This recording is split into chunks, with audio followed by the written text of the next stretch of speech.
orang-orang yang sedang melakukan kristenisasi itu adalah orang-orang Islam sendiri. Jadi 40 orang jemaah yang ngakunya muslim itu, yang pakai kerudung, pakai cadar itu, yang pakai jenggot, pakai sorban itu, itulah mereka yang sedang melakukan kristenisasi atau pemurtadan. Sebab ketika mereka sedang melakukan itu, ada banyak sekali, ada jutaan muslim yang melihat itu dan merasa malu.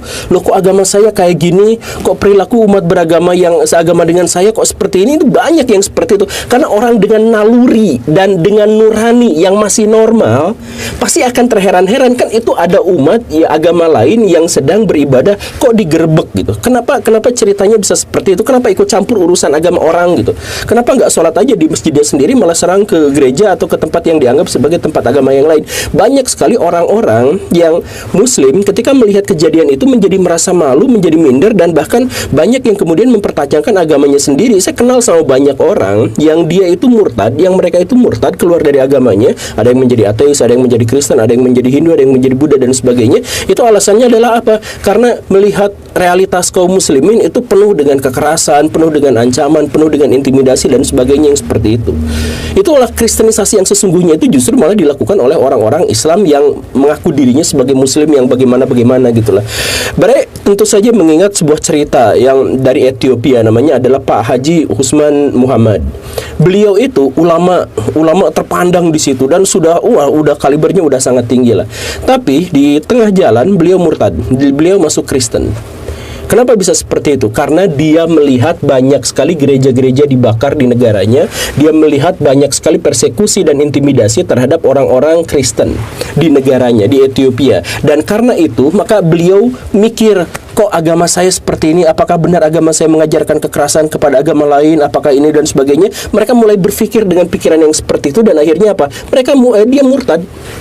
Jadi ketika saya ngomong seperti ini, saya tidak sedang membela ajaran agama Kristen, justru saya sedang membela agama Islam. Maksud saya begini Baraya, kalau misalkan orang-orang Islam itu melakukan penggerebegan terhadap aktivitas ibadah agama yang lain, dalilnya itu apa? Kan nggak ada. Dalam syariah Islam itu terlarang luar biasa.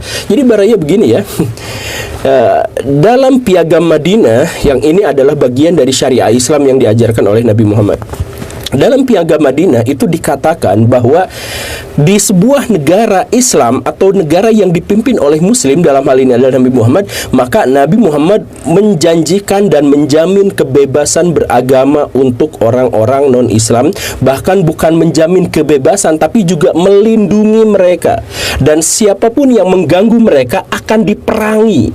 Itu dalam Piagam Madinah itu seperti itu. Terus kemudian Nabi juga mengatakan ada dalam syariah Islam itu ada syariah perang, ada aturan perang gitu.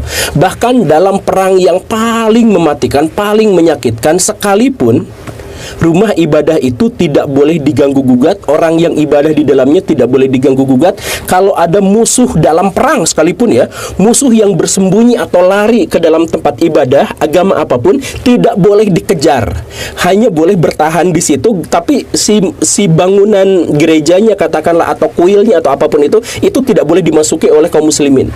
Bahkan dalam kondisi perang paling menyakitkan sekalipun, itu tempat ibadah gak boleh diganggu-gugat. Itu syariat Islamnya jelas. Lalu gimana ceritanya ada orang-orang Islam yang justru malah melakukan penggerebegan bukan hanya sekali tapi berkali-kali? Kenapa bisa seperti itu? Nah, saya dalam hal ini membela syariah Islam, bahwa dalam Islam itu tidak boleh mengganggu-gugat ajaran agama lain. Dalam hal ini tidak boleh mengganggu-gugat orang-orang yang sedang beribadah menurut agama dan kepercayaannya masing-masing. Jadi mereka alasannya apa? Karena alasannya adalah misalkan peraturan pemerintah, ya enggak, mereka melanggar peraturan pemerintah. Mereka melanggar syariat Islam juga iya, peraturan pemerintah juga iya, melanggar akal pikiran juga iya, melanggar adat juga iya, melanggar tradisi ketimuran juga iya, semuanya mereka langgar. Demi apa sih sebenarnya? Dan yang lebih parah lagi, mereka mengatasnamakan Islam. Makanya inilah yang kemudian disebut sebagai pemurtadan yang dilakukan justru oleh orang-orang Islam sendiri.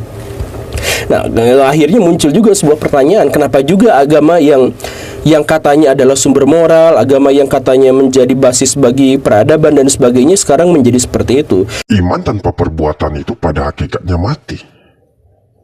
Orang yang mengaku dirinya bahwa dia adalah orang beriman, itu harus disertai dengan tindakan-tindakan yang baik, etika yang baik, moral yang baik. Ya, saat ini Bapak Ibu kita bisa melihat bukan hanya di kalangan saudara kita umat muslim, tetapi di kalangan kita sendiri juga banyak orang yang berbaju rohani, yang merasa dirinya paling rohaniawan. Ya, dia adalah panutan, teladan, tetapi tindakannya, etikanya tidak lagi mencerminkan sebagai seorang yang rohaniawan. Jadi dalam hal ini teman-teman semuanya, saya mau katakan kepada kita bahwa orang yang beriman itu tidak dilihat dari baju rohaninya, bukan dilihat dari gelar pendetanya,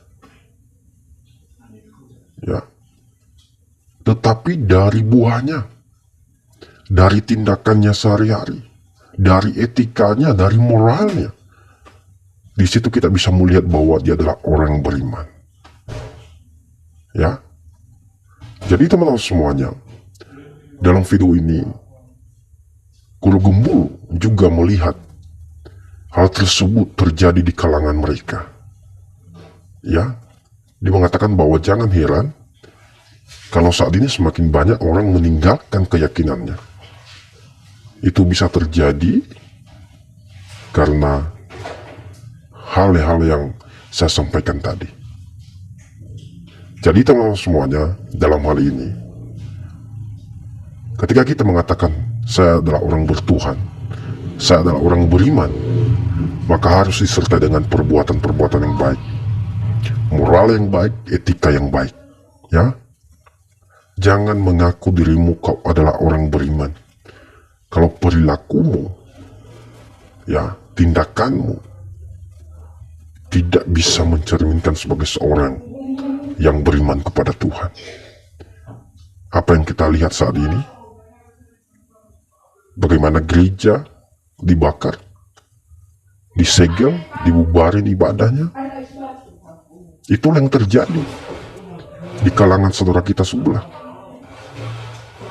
Dan Guru Gembul melihat itu, bahwa itu adalah bukan perbuatan yang baik. Dan bukan hanya dia, saudara kita yang di sebelah sana juga mereka melihat kenapa seperti itu. Orang beribadah diganggu, orang mau bangun gereja dipersulit izinnya. Lalu apa yang terjadi? Mereka akan meninggalkan keyakinan mereka. Jadi apa yang kita lakukan ini, itulah yang dilihat oleh mata manusia.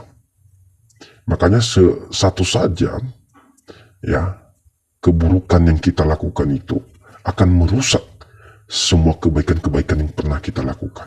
Makanya hati-hati dalam bertindak. Ya, jangan sampai saudara ceroboh. Selama ini saudara telah berusaha untuk melakukan semua yang terbaik. Tetapi ketika Anda melakukan satu kesalahan, semua kebaikan itu akan jadi musnah. Ya, tidak akan terlihat lagi. Jadi hati-hati teman-teman semuanya. Jadi oleh karena itu, saya mengatakan kepada kita semuanya, marilah kita memperbaiki diri kita sendiri, introspeksi diri.